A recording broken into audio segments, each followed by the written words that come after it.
wabarakatuh. Saya Muhammad Adnan Ramadan dari kelas D jurusan bimbingan dan konseling dengan NIM 230404502046. Kali ini saya akan menjelaskan 4 teori pembelajaran. Yang pertama itu teori behavioristik. Teori behavioristik adalah pendekatan psikologis yang mengukakan bahwa perilaku manusia dapat dipelajari melalui interaksi dengan lingkungan eksternal tanpa memperhatikan proses mental internal. Ini berfokus pada observasi perilaku yang dapat diamati dan diukur secara objektif. Beberapa konsep utama dalam teori behavioristik meliputi yang pertama itu penguatan atau reinforcement. Proses memperkuat atau melemahkan perilaku dengan memberikan atau menghilangkan stimulus setelah perilaku tersebut terjadi. Yang kedua itu punishment atau hukuman. Penggunaan stimulus negatif untuk mengurangi kemungkinan suatu perilaku terjadi lagi di masa depan. Yang ketiga itu generalisasi.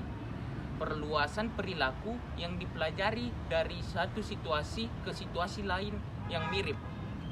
Nah, dalam pendidikan, implementasi teori behavioristik dapat meliputi pertama, sistem penghargaan dan hukuman.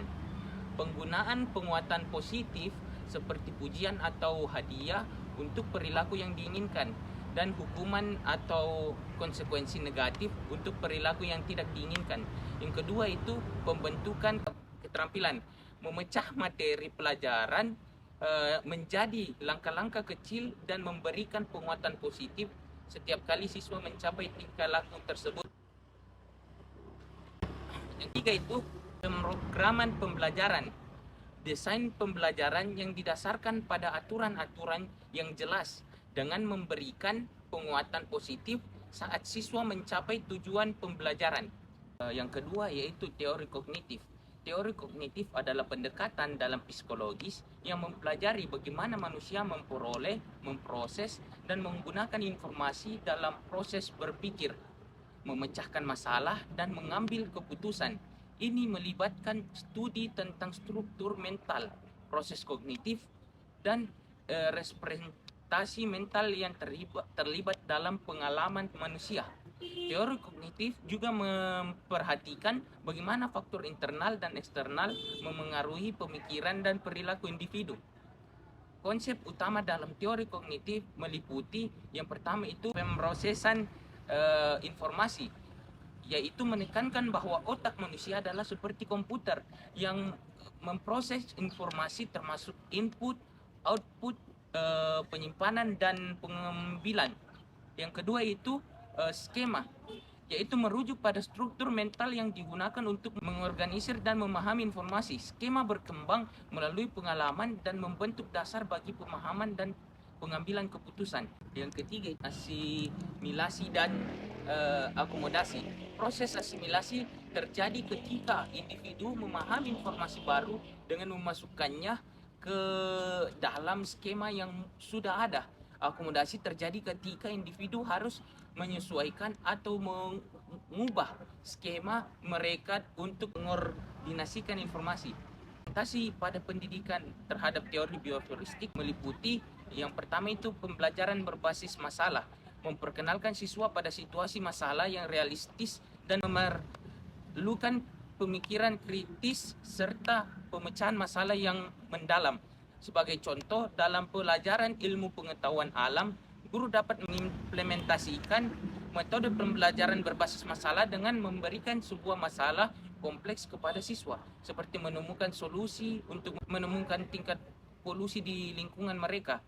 Yang kedua itu pembelajaran kolaboratif, mendorong siswa untuk bekerja sama dalam kelompok untuk menyelesaikan tugas atau proyek, memungkinkan mereka untuk saling bertukar ide dan membangun pemahaman bersama. Sebagai contoh dari metode pembelajaran berbasis masalah, seorang guru matematika dapat memberikan sebuah situasi masalah kepada siswa yang melibatkan konsep-konsep matematika yang dapat dipelajari sebelumnya. Misalnya, guru dapat memberikan masalah yang melibatkan perhitungan luas sebuah lahan pertanian, di mana siswa harus mempertimbangkan faktor-faktor seperti bentuk lahan, penggunaan tanah yang optimal, dan biaya pemeliharaan. Siswa kemudian diminta untuk menganalisis masalah tersebut, mengidentifikasi informasi yang relevan, mengaplikasikan konsep-konsep matematika yang sesuai, dan menyusun solusi yang mendalam dan terperinci. Yang ketiga itu teori humanistik. Teori humanistik adalah pendekatan dalam psikologis yang menekankan pada aspek-aspek positif dari manusia seperti potensi untuk pertumbuhan, pemulihan diri, dan aktualisasi diri. Teori ini menganggap bahwa individu memiliki kebutuhan untuk mewujudkan potensi mereka sepenuhnya, dan bahwa lingkungan yang mendukung penghargaan diri dan otonomi sangat penting untuk pencapaian ini. Teori humanistik menyoroti peran pengalaman subjektif individu dalam pembentukan perilaku dan kepribadian, serta penekanan pada kesadaran, pengalaman saat ini, dan aspirasi individu. Salah satu dari tokohnya yaitu Abraham Maslow dengan konsep hierarki kebutuhan. Konsep utama dari teori humanistik meliputi aktualisasi diri, yaitu konsep ini merujuk pada dorongan bawaan manusia untuk mencapai potensi penuh mereka dan menjadi individu yang lebih baik. Teori humanistik percaya bahwa setiap individu memiliki dorongan internal untuk mengembangkan dirinya sendiri secara kreatif dan mencapai kepuasan dalam hidup. Yang kedua itu pemahaman pribadi. Teori humanistik mengakui pentingnya pengalaman dan persepsi pribadi dalam membentuk perilaku dan pemikiran individu. Setiap individu memiliki pengalaman dan interpretasi untuk unik terhadap dunia. Yang ketiga itu self-concept. Konsep ini merujuk pada gambaran mental individu tentang diri mereka sendiri, termasuk persepsi mereka tentang kemampuan, nilai-nilai, dan identitas mereka sendiri. Self-concept dipengaruhi oleh pengalaman hidup, interaksi sosial, dan pemahaman pribadi. Berbagai strategi implementasi yang dapat diterapkan dalam pendidikan berdasarkan teori humanistik meliputi yang pertama itu pendekatan kemanusiaan. Guru mengadopsi sikap yang empatik dan mendukung terhadap siswa, mengakui keunikan dan potensi masing-masing individu. Seorang guru mengetahui bahwa setiap siswa memiliki latar belakang, minat, dan kebutuhan yang berbeda. Sebagai respon, dia mengadopsi sikap empatik dan mendukung terhadap setiap siswa di kelasnya. Misalnya dia mengambil waktu memahami kehidupan siswa di luar sekolah, mengetahui minat dan bakat mereka, serta memperhatikan tantangan atau kesulitan yang mungkin mereka hadapi. Yang kedua itu berpusat pada siswa. Guru memfasilitasi pembelajaran yang mempertimbangkan minat, kebutuhan, dan gaya belajar siswa, sehingga mereka merasa lebih aktif dalam proses pembelajaran. Contohnya itu seorang guru matematika memulai pelajaran dengan mendengarkan siswa, mengidentifikasi minat dan pengalaman mereka terkait topik yang akan diajarkan. Yang ketiga itu pemberian pilihan. Memberi siswa kesempatan untuk memilih aktivitas proyek atau cara belajar yang sesuai dengan minat dan kebutuhan mereka, sehingga mereka merasa memiliki kontrol atas pembelajaran mereka. Yang keempat yaitu teori konstruktivisme, adalah pendekatan dalam pembelajaran dan pengajaran yang menekankan peran aktif siswa dalam membangun pemahaman mereka tentang dunia melalui pengalaman, refleksi, dan interaksi dengan lingkungan mereka. Menurut teori ini, pembelajaran tidak hanya tentang menerima informasi dari guru atau lingkungan, tetapi juga proses aktif siswa dalam mengonstruksi pengetahuan dan pemahaman mereka sendiri melalui refleksi atas pengalaman, diskusi, dan interaksi sosial dalam konstruktivisme. Interaksi sosial dalam konstruktivisme penting untuk memfasilitasi pembelajaran yang berpusat pada siswa, memungkinkan mereka untuk mengembangkan pemahaman yang mendalam dan relevan sesuai dengan pengalaman mereka sendiri. Konsep dasar dalam teori konstruktivisme meliputi yang pertama yaitu aktivitas siswa. Siswa dianggap sebagai agen aktif dalam pembelajaran, bukan hanya sebagai penerima pasif informasi. Mereka secara aktif terlibat dalam membangun pemahaman mereka sendiri melalui interaksi dengan materi pembelajaran dan lingkungan. Yang kedua itu pembelajaran berpusat pada siswa.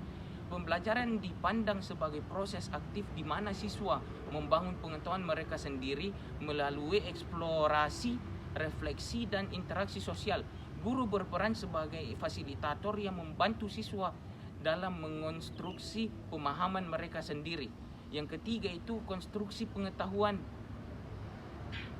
Konstruksi pengetahuan menekankan bahwa pengetahuan tidak diterima secara pasif, tetapi dibangun oleh siswa melalui interpretasi pengalaman mereka sendiri. Siswa membangun pemahaman mereka melalui pembangunan informasi baru dengan pengetahuan yang sudah ada. Implementasi pendidikan dari teori konstruktivisme meliputi beberapa aspek, yaitu yang pertama itu pembelajaran berpusat pada siswa. Guru berperan sebagai fasilitator yang membangun yang memfasilitasi interaksi aktif siswa dengan materi pembelajaran dan lingkungan. Mereka menggunakan strategi seperti diskusi kelompok, proyek berbasis ilmiah, dan eksperimen untuk mendorong siswa agar aktif terlibat dalam pembelajaran. Yang kedua itu pembelajaran kolaboratif. Kolaborasi antara siswa ditekankan dalam pembelajaran konstruktivitas. Guru menciptakan kesempatan bagi siswa untuk bekerja sama dalam menyelesaikan tugas, memecahkan masalah, atau mempelajari topik tertentu bersama-sama untuk saling belajar atau membangun pengetahuan secara bersama-sama. Yang ketiga itu pengalaman praktis. Aktivitas yang melibatkan pengalaman praktis seperti eksperimen, kunjungan lapangan, atau proyek kreatif diperkenalkan untuk membantu siswa mengaitkan konsep abstrak dengan situasi dunia nyata. Ini membantu siswa dalam memahami konsep secara lebih mendalam dan efisien. Sekian dari saya, kurang lebihnya mohon dimaafkan. Wabillahi taufiq wal hidayah. Assalamualaikum warahmatullahi wabarakatuh. Shalom.